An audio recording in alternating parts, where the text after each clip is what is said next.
दोस्तों, कैसे हैं आप लोग। आई होप आप लोग अच्छे होंगे और आपकी तैयारी भी बेहतरीन चल रही होगी। तो बीपीएससी टीआरई 4 के लिए एनसीईआरटी पर आधारित हमारी इंडियन पॉलिटी की क्लास में आज की मोस्ट इम्पॉर्टेंट हेडिंग है मूल अधिकार यानी फंडामेंटल राइट्स। ये ऐसी हेडिंग है जिससे कि आपके एग्जाम में प्रश्न सीधे सीधे पूछे जाएंगे, चाहे वो पीआरटी की तैयारी आप कर रहे हो, जूनियर की, या फिर टीजीटी पीजीटी। यदि आपका टीजीटी पीजीटी में सब्जेक्ट इंडियन पॉलिटी है तो इससे प्रश्न अवश्य ही पूछे जाएंगे, वो भी 2 से 3 अंक के क्वेश्चन मात्र इसी टॉपिक से। और एक सामान्य नागरिक होने के तौर पर आपको अपने मूल अधिकार अवश्य ही पता होने चाहिए।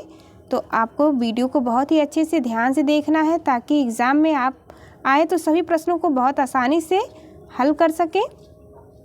स्टार्ट करते हैं आज की क्लास। भारतीय संविधान के किस भाग के अंतर्गत नागरिकों को मौलिक अधिकार प्रदान किए गए हैं। तो आप सभी को पता है कि भारतीय संविधान में मौलिक अधिकार दिया गया है भाग 3 में, जो कि अनुच्छेद 12 से 35 तक वर्णित है। संविधान द्वारा मौलिक अधिकारों को लागू करने की शक्ति किसे प्रदान की गई है। सर्वोच्च न्यायालय एवं उच्च न्यायालय को प्रदान की गई है मौलिक अधिकारों को लागू करने की शक्ति। अगला पॉइंट देखेंगे, भारतीय संविधान का अनुच्छेद 13 संवैधानिक प्रावधानों को संसद तथा राज्य विधान मंडलों द्वारा बनाए गए नियमों कानूनों पर प्राथमिकता प्रदान करता है। चैनल पर यदि आप नए हो तो चैनल को जरूर सब्सक्राइब करिए ताकि आने वाले सभी वीडियो का आपको नोटिफिकेशन मिलता रहे। मॉडर्न हिस्ट्री, बायोलॉजी और ईवीएस की प्लेलिस्ट बना दी गई है, तो आप चाहे तो सभी वीडियो को बहुत ही आसानी से लाइन बाय लाइन पढ़ सकते हैं, क्योंकि आपके एग्ज़ाम में एनसीईआरटी से ही प्रश्न सीधे तौर पर पूछे जा रहे हैं। और यदि सभी टॉपर्स की आप माने तो आपको एनसीईआरटी बुक जरूर पढ़नी चाहिए। मेरे भी सिलेक्शन में एनसीईआरटी बुक का योगदान रहा है, इसलिए मैं आपको बार बार सजेस्ट कर रही हूँ आप एनसीईआरटी बुक को बहुत ही अच्छे से ध्यान से पढ़ें। भारतीय संविधान के अनुच्छेद 13 का मुख्य उद्देश्य किसके संदर्भ में संविधान की सर्वोच्चता सुनिश्चित करना है। तो मौलिक अधिकारों को। भारतीय संविधान में समानता के अधिकार का विस्तार किन अनुच्छेदों में है। अनुच्छेद 14 से 18 में दिया गया है समानता के अधिकार को। अगला पॉइंट है, भारतीय संविधान का कौन सा अनुच्छेद विधि के समक्ष समता के अधिकार यानी कि राइट टू इक्वालिटी से संबंधित है। अनुच्छेद 14। जन्म, लिंग, वंश, जाति, धर्म के आधार पर विभेद का प्रतिषेध यानी अनुच्छेद 15 एक मूल अधिकार है जिसे समानता के अधिकार के अधीन वर्गीकृत किया गया है। विशेष पॉइंट है, भारतीय संविधान की प्रस्तावना में प्रयुक्त समाजवाद शब्द को किस अनुच्छेदों के साथ समग्रता में रखकर सर्वोच्च न्यायालय द्वारा समान कार्य के लिए समान वेतन का मौलिक अधिकार प्रदान किया गया है। अनुच्छेद 14 और 16 को ध्यान में रखकर। भारतीय संविधान के अनुच्छेदों में से कौन सा एक लोक नियोजन के विषय में भारत के सभी नागरिकों को अवसर की समानता की गारंटी प्रदान करता है। अनुच्छेद 16(1) और 16(2) में सभी नागरिकों को अवसर की समानता की गारंटी प्रदान करता है, याद रखेंगे।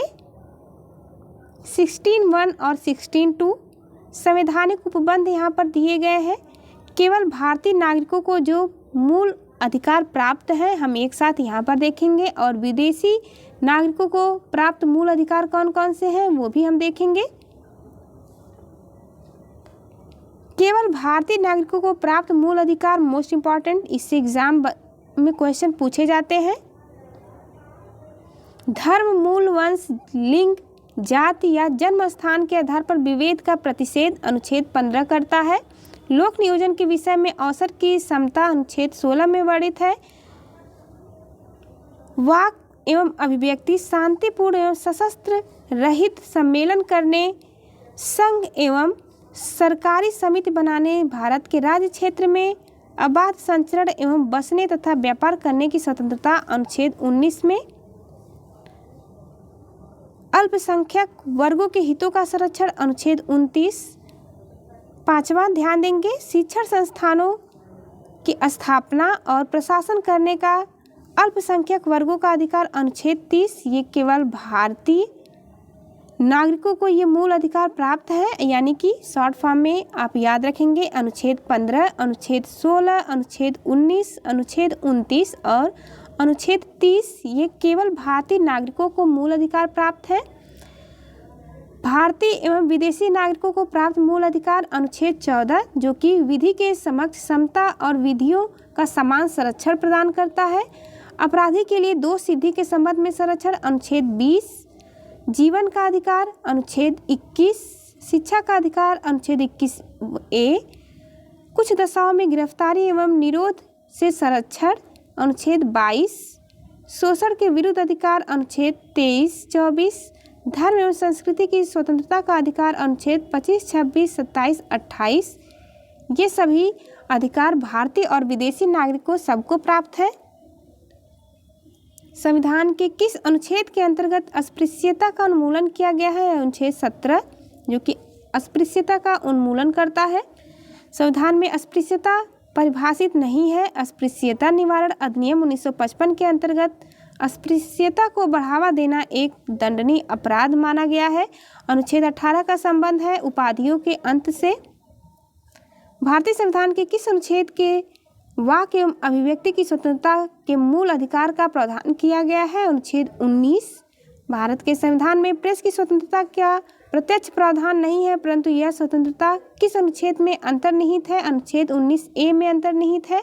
अगला पॉइंट हमारा है भारतीय संविधान में आर्थिक समानता के मौलिक अधिकार में सम्मिलित नहीं है, यानी इकोनॉमिक इक्वालिटी नहीं दी गई है भारतीय संविधान में।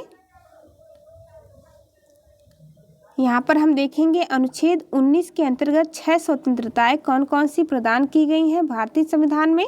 तो सबसे पहले वाक और अभिव्यक्ति की स्वतंत्रता 19(1)A में दिया गया है। कोई वृत्ति या जीविका, व्यवसाय या व्यापार करने का अधिकार अनुच्छेद 19(1)G में दिया गया है। भारत के किसी भाग में निवास करने व बसने का अधिकार अनुच्छेद 19(1)E में दिया गया है। भारत के राज्य क्षेत्र में अबाध संचरण का अधिकार 19(1)D देता है। संगम या संघ या सहकारी समिति बनाने का अधिकार अनुच्छेद 1C देता है। शांतिपूर्ण हथियार रहित सम्मेलन का अधिकार अनुच्छेद 1B देता है। अगला पॉइंट देखेंगे भारतीय संविधान के किस अनुच्छेद के अंतर्गत यह प्रावधान किया गया है कि किसी अपराध के अभियुक्त को स्वयं अपने विरुद्ध गवाह बनने के लिए बाध्य नहीं किया जा सकता। यह अनुच्छेद 20C में उल्लेख किया गया है। कोई भी व्यक्ति हो उसे अपने खिलाफ गवाही के लिए बाध्य नहीं किया जा सकता है। संविधान का कौन सा अनुच्छेद दोष सिद्धि के संबंध में अभियुक्तों को दोहरे दंड एवं स्व अभिशासन से संरक्षण प्रदान करता है? अनुच्छेद 20। भारतीय संविधान का कौन सा अनुच्छेद व्यक्ति की विदेश यात्रा के अधिकार को संरक्षण प्रदान करता है? अनुच्छेद 21। मौलिक अधिकारों के अंतर्गत कौन सा अनुच्छेद बच्चों के शोषण के विरुद्ध प्रावधान से संबंधित है? अनुच्छेद 24। भारतीय संविधान के अनुच्छेद 25 में प्रयुक्त हिंदू शब्द में बौद्ध, जैन और सिख धर्म भी सम्मिलित है।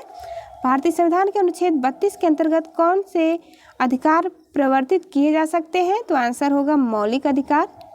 मौलिक अधिकारों का संरक्षण कौन है? न्यायपालिका यानी जुडिशरी होती है मौलिक अधिकारों की संरक्षक। भारतीय संविधान का अनुच्छेद 30(1) अल्पसंख्यकों को अपनी रुचि के शिक्षण संस्थाओं को स्थापित एवं संचालित करने के अधिकार को संरक्षण प्रदान करती है। अगला पॉइंट है मोस्ट इम्पॉर्टेंट लगाएंगे। Doctor B R. अम्बेडकर ने मौलिक अधिकारों में से किसे संविधान का हृदय एवं आत्मा कहा है? तो संवैधानिक उपचारों के अधिकार यानी अनुच्छेद 32 को बी.आर. अम्बेडकर ने संविधान के हृदय एवं आत्मा कहा। अगला पॉइंट हम देखेंगे व्यक्तिगत स्वतंत्रता के अधिकार के लिए कौन सी याचिका यानी रीट दायर की जा सकती है? बंदी प्रत्यक्षीकरण कहते हैं, हैबियस कॉर्पस। यूपीएससी से लेकर के एसएससी, एनटीपीसी सभी एग्जाम में इससे प्रश्न पूछे जाते हैं। कोई भी एग्जाम हो उससे मौलिक अधिकार से प्रश्न आना अनिवार्य है, तो आपको मौलिक अधिकार को जरूर याद रखना होगा। संसद को मौलिक अधिकारों में संशोधन का अधिकार किस वाद में निर्णय के आधार पर प्राप्त हुआ? केशवानंद भारती बनाम केरलवाद जो कि 1973 का है। संपत्ति के मौलिक अधिकार को किस संविधान संशोधन के द्वारा मौलिक अधिकारों की श्रेणी से हटाकर केवल वैधानिक अधिकार बनाया गया? 44वें संविधान संशोधन 1978 के द्वारा। वर्तमान समय में भारतीय संविधान के अंतर्गत संपत्ति का अधिकार यानी कि राइट टू प्रॉपर्टी किस प्रकार का अधिकार है? यह एक वैधानिक अधिकार है। सूचना का अधिकार यानी राइट टू इंफॉर्मेशन एक विधिक अधिकार है जो सूचना का अधिकार अधिनियम 2005 के माध्यम से प्रदान करता है। अति महत्वपूर्ण पॉइंट, आर्थिक रूप से पिछड़े वर्ग को आरक्षण प्रदान करने के लिए संविधान में कौन से अनुच्छेद दिया गया है? अनुच्छेद 15(6) तथा 16(6) में किया गया है। इसका उल्लेख 6 से 14 वर्ष की आयु के बच्चों को प्रदत्त शिक्षा का अधिकार किस प्रकार का अधिकार है? यह एक मूल अधिकार है जो कि अनुच्छेद 300A में वर्णित है। भारतीय संविधान द्वारा प्रदत्त संवैधानिक उपचारों का अधिकार गैर नागरिकों को भी प्राप्त है। कौन सा मूल अधिकार राष्ट्रीय आपातकाल में भी समाप्त या सीमित नहीं किया जा सकता? तो व्यक्तिगत स्वतंत्रता तथा जीवन का अधिकार जो कि आपातकाल में भी समाप्त नहीं हो सकता। बंधुआ मजदूर उन्मूलन अधिनियम संसद द्वारा किस वर्ष पारित किया गया? वर्ष 1976 में। मूल अधिकार हम देखते हैं यहाँ पर समानता का अधिकार अनुच्छेद 14 से 18 में वर्णित है। स्वतंत्रता का अधिकार अनुच्छेद 19 से 22 तक वर्णित है। शोषण के विरुद्ध अधिकार अनुच्छेद 23 से 24 में वर्णित है। धर्म की स्वतंत्रता का अधिकार अनुच्छेद 25 से 28 में वर्णित है। संस्कृति और शिक्षा संबंधी अधिकार अनुच्छेद 29-30 में वर्णित है और संवैधानिक उपचारों का अधिकार अनुच्छेद 32 में वर्णित है। अनुच्छेद 26 के अंतर्गत सभी धर्मावलंबियों को धार्मिक संस्था की स्थापना व धार्मिक कार्यों के प्रबंधन का अधिकार प्रदान करता है। अगली टॉपिक हमारी होगी राज्य के नीति निर्देशक तत्व जो कि संविधान के भाग 4 में उल्लेखित है। तो चलिए मिलते हैं आपसे अगली वीडियो में। जाते जाते चैनल को लाइक शेयर सब्सक्राइब करना ना भूलें।